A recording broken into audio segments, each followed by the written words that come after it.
Hello everyone. Today's topic is Thallus Organization of algae. Okay, Thallus is a singular term, and in plural we call it as a thalli. Okay, thalli of an algae. Thalli of an algae shows range of organization from unicellular to multicellular habit. Okay, Thallus. Firstly, before going through the term and going to the topic Thallus Organization of an algae, we should be familiar with the word thallus. Okay. Thallus is a plant body. Okay, thallus is a plant body which doesn't has a proper differentiation of leaf, stem, and root, and it doesn't has vascular system. Okay, a plant body with no proper differentiation of leaf, stem, and root is called thallus. Okay, therefore algae has no proper differentiation of leaf, stem, and root, and it has no vascular system. Okay, therefore its body is known as a thallus. Okay, its size ranges from micron to several meters. Okay, thallus of an organization of the algae can be divided into two subtopics. Okay, the first one is unicellular algae. In unicellular algae, what happens is that it has a single cell, and a single cell, it functions as a complete living organism.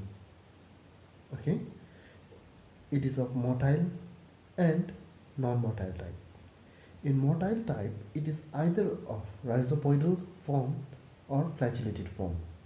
In rhizopoidal form, it has cytoplasmic projection. Okay, this one is a cytoplasmic projection. Okay, which helps in them as amoeboid movement. Okay, this cytoplasmic projection helps them in the amoeboid movement. Okay, this is known as rhizopoid. Okay, this helps them in movement. And the next one is the flagellated. In flagellated, it looks similar to the zoospores or some motile gamete. Okay, it looks similar to the motile gamete. It has the presence of a flagella. Okay, the number of the flagella may vary. Okay, it may be from many. Okay, from mono to many. Okay, now due to the presence of this flagella, the cell can move. Okay, this flagella helps them in movement. Okay, now the example out here given is of Chlamydomonas, and here is of Chris amobia. Okay, now the next one, non-motile. In non-motile, it is divided into spiral filament and coccoid unicellular algae. Okay, for spiral filament, the example out here is given is of spirulina, and the next is of chlorella. Okay, in spiral filament, it has a filament which is spiral in shape. Okay, it is non-motile, and the other one, it is the simplest form of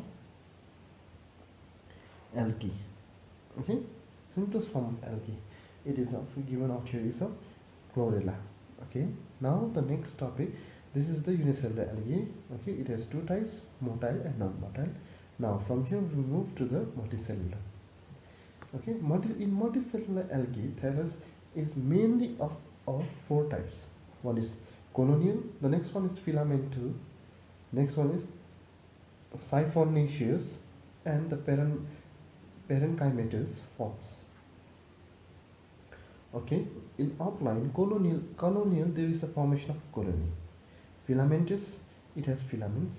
Okay, siphonaceous, okay, it has a plant body which has no proper septate. Okay, and the parenchymatous form, which is similar to the leaf-like structure. Okay, now the first one we will be studying is the synovium. Synovium, here it is a colony which is formed by the number of cells, okay, with a definite shape and arrangement. Okay, it has many number of cells. In synovium, a colony is formed by many number of cells with a definite shape and size. Okay, now whereas in aggregated form, okay, aggregated form, there is an aggregation but of aggregated irregularity. Okay, of various size and shape. Okay, in Synobium, it is of mainly of two types, motile and non-motile. Okay, in motile, the example out here is given us of volvox. Okay, in motile the whole synobium, okay, can move by the organized beating action of the flagella. Okay, this flagella, it has many flagella. Now all these flagella moved in an organized way. Okay, they beat in an organized way, due to which there is a movement of this all the cells. Okay, the movement is caused by the organized movement. Okay, organized beating action of the flagella. Okay, now the next one is non-motile. It has the absence of flagella, due to which it is non-motile. Okay, the example out here is given as of skinidesmus. Okay, now in aggregated form, okay, in synobium there is arrangement of proper arrangement, but in aggregated form there is no proper arrangement. Okay, it is aggregated irregularly. Okay, first given out here is in palmilloid.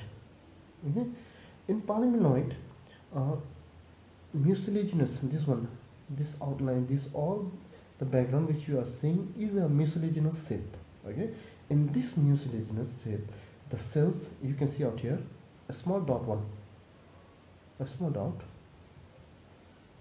These are the cells which are embedded in this mucilaginous cell. Okay, the cells are of various size and shape. Okay, there are no proper size and shape. Okay, now the example out here given is of tetraspora. Okay, palmilloid. Now the next one is a dendroid. In dendroid, okay, the number of the cells may vary. Okay, the cells has a mucilaginous thread attached at the base of the cell. Okay, now due to this attachment you can know the polarity as which one is top and which one is the bottom. Okay, the cells, number of the cells may vary. It looks like a microscopic tree. Okay, the example out here given is of rhizodendron. Okay, the next one is the rhizopoidal. In rhizopoidal, what happens is that the rhizopoids, due to the rhizopoids there is an attachment. Okay, the cells are united through the rhizopodia. Okay, now we completed the conoidal. Then comes the filamentous form. The filamentous form is mainly of two types, unbranched and branched filament. Now the unbranched filament is also of two types. Okay, one is free floating and the other one is attached to the substratum. Okay, now the free floating the free floating has no, it doesn't have a cell. Okay, it doesn't have a cell which attaches them to the substratum. Okay, due to which they remains free floating. Okay, whereas the other cell which are attached to the substratum and has a rhizoidal cell, due to which they are attached to the cell. Okay, the first one example is a free floating example of a free floating. The example of here is of Spirovera. Okay, this one is Spirovera, and the next one is Eulothrix and Udogonium. They two are attached to the substratum by the rhizopoidal cell. Okay, then comes the branch filament. Okay, now this type of branch filament is of two types, falsely branched or truly branched. Falsely branched. Now first one is the falsely branched. It is in what happens that there is a trichome, okay, a single trichome. Okay, it breaks in the middle. Okay, it breaks either by the death of the intercalary cell. Okay, either by the death of the intercalary cell or by the decay of the intercalary cell. Okay, it forms a fragment. Now this fragment starts to grow. Okay, it starts to grow and it grows out of the shed, which is a mucilaginous shed. Okay, due to which it looks like a branch, okay, but it is not a branch. Okay, there is no lateral outgrowth of this trichome. Okay, now this one, the example of given is of cytonema. Okay, this one is a false branching. Okay, now in truly branching, it is of three types. Okay, one is simple filament. Next one is heterotrichous habit and pseudoparenchymatous habit. Okay, in simple filament, the outgrowth, okay, the lateral outgrowth is there from every cell, okay, but it is attached to the substratum with the help of the basal cell. Okay, in basal cell it has no outgrowth. Okay, it has lateral outgrowth from every cell except the basal cell, which helps them to attach to the substratum. Okay, this one is a simple branching. Okay, in heterotropous habit, what happens is that there is two type of system. Okay, the bottom one is known as a prostrate system, and the upper one is known as the erect system. Okay, prostrate and erect system. The example out here given is of ectocarpus and cladophora. Okay, the whole thallus is differentiated into two systems: prostrate system and erect system. Okay, now the next one comes is pseudoparenchymatous habit. Pseudoparenchymatous habit is a false. Okay, pseudo means false, parenchymatous habit. And this, what happens is that it is of two types: uniaxial and multiaxial. In uniaxial, uni means one. Okay, it has single axis. Okay, primary axis. It has single axis and it has branching. Okay, now this axis and this branching, okay, they forms to look like a parenchymatous structure. Okay, this one primary axis and this branching, they unite to form a primary parenchymatous structure. Okay, therefore it is known as uniaxial because of a single axis. Okay, but if it has a multiple axis, okay, multiple axis you can see out there, okay, then it is known as a multi-axial. Okay, the branch and the main axis unites to form or fuses to form a parenchymatous structure. Therefore it is known as a pseudoparenchymatous habit. It is of two types: uniaxial or multi-axial types. Okay, now then comes the spinaceous form. Okay, in spinaceous form, there is the thallus has no proper septate. Okay, has no septate. Okay, the septate is absent. Okay, and it is multinucleated. Okay, it has simple structure. Okay, it has simple structure with simple branch. Okay, or it may be differentiated into aerial and subterranean portion. Okay, it may be divided into aerial and subterranean portion. Okay, the example out here given is of Vaucheria and Botrydum. Okay, it has absence of septa and multinucleated. Okay, it has simple structure, the simple branch. Okay, or it may be differentiated into the aerial or subterranean portion. Okay, then the last one comes is that parenchymatous form. Okay, in parenchymatous form, what happens is that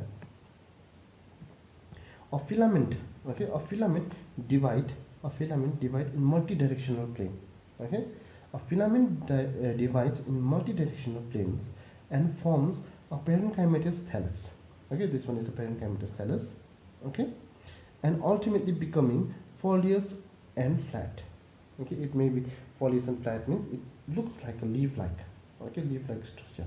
Okay, you can see out there leaf-like expansion. Okay, this one is known as the parenchymatous forms. Okay, the main filament, it starts dividing in multi-directional plane. Okay, the main filament starts dividing in multi-directional plane, due to which they leads to the formation of parenchymatous or folious, okay, and flat structure.